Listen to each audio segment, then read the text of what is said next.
తెలంగాణలో గొర్రెల స్కామ్ను ఏసీబీ తవ్వే కొద్దీ అవినీతి భాగోతాలు బట్టబయలు అవుతూనే ఉన్నాయి.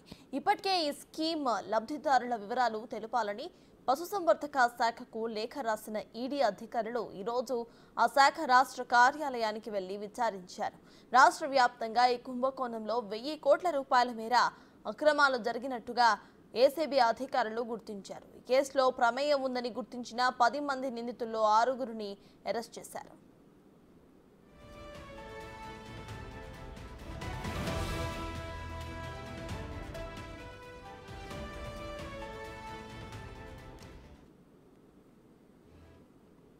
గొర్రెల స్కామ్ కేసులో ఏసీబీ ఈడీ అధికారులు దూకుడు పెంచగా మరోవైపు సంగారెడ్డి జిల్లాలో గొర్రెల పంపిణీకి సంబంధించిన డేటా గల్లంతైనట్టు అధికారులు గుర్తించారు. కార్యాలయంలో కంప్యూటర్ డేటా బ్లాక్ కావటం, హార్డ్ డిస్క్ స్ట్రక్ అవటం ఈ విషయం అందరు వెలుగులోకి రావచ్చింది. అయితే ఈ కార్యాలయంలో గత 10 రోజులుగా పశుసంవర్ధక శాఖ అధికారి వసంతకుమారి సెలవులో ఉండటం గమనార్హం. 2.5 ఏళ్ల క్రితం కరోనాతో ఉద్యోగి ఒకరు చనిపోయినప్పటి నుంచి డేటా మొత్తం కూడా స్ట్రక్ అయిందని సిబ్బంది చెప్పడంతో అధికారులు విస్తుపోయారు. 2.5 ఏళ్లుగా ఆ డేటాను రికవరీ చేయకుండా వదిలేయడంపై ఈడీ అధికారులు సీరియస్ అయ్యారు. మాన్యువల్ గా డేటా సేకరించి నెలాఖరులోగా విజిలెన్స్ అధికారులకు పూర్తి సమాచారం ఇస్తామని సిబ్బంది పేర్కొనడం కోసమెరుపు.